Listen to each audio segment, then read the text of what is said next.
सभिनी मुख़्तलिफ़ सियासी पार्टियुनि सां बि राब्ते में आहियूं, JUI सां राब्ते में आहियूं, असांजा GDA जा जेके कॉम्पोनेंट्स आहिनि उन्हनि सां राब्ते में आहियूं, जमायत इस्लामी सां राब्ते में आहियूं, जेके बि असांजूं जमायतूं आहिनि। पर ॻाल्हि इहा ई थी थिए त हिन महिल डीपोलिटिसाइज़ टाइम हली रहियो आहे।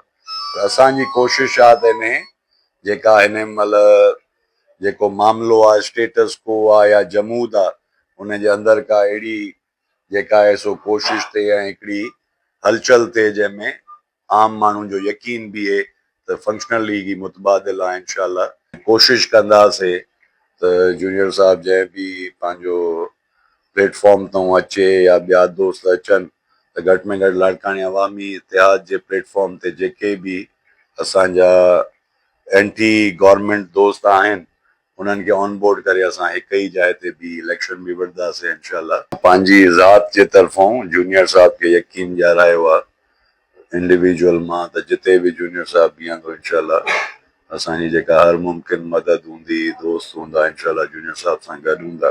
मक़बूज़ा लाड़काणो आहे, हिनखे आज़ादु करण लाइ पहिरें हिन जेको टोलो आहे असांजो माफ़िया हिन मूं जान छॾाइण लाइ लाड़काणे जे अवाम खे निकिरी करे जेको आहे सो सोच ऐं सम्झ जे शऊर जे वोट ते अॻिते अचे ऐं निकिरणो पवंदो, वोट ॾियणो पवंदो।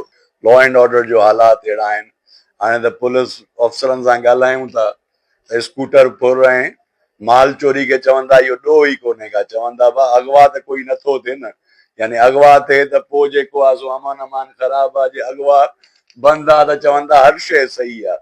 हे सवे नौजवान सिंध में स्कूटर फुर में शहीद कया विया आहिनि, उन्हनि जी का वार नथी थिए, माण्हुनि जी जान माल जेको आहे सो इज़त महफ़ूज़ न आहे। त सॼे सिंध जे अंदरि हिन महिल अनारकी आहे, हिकिड़ी बेचैनी आहे। ऐं मां सम्झां थो सिंध जो माण्हू हाणे सुजाॻ आहे, नौजवान सुजाॻ आहे, उनखे प्लेटफॉर्म जी ज़रूरत आहे। जेनी को मुतबादिल मज़बूत प्लेटफॉर्म ठहियो त मां जी इहा ई नज़र आहे त सिंध जे अंदरि हिननि जी का बि हाणे अवामी पाड़ कोन्हे का।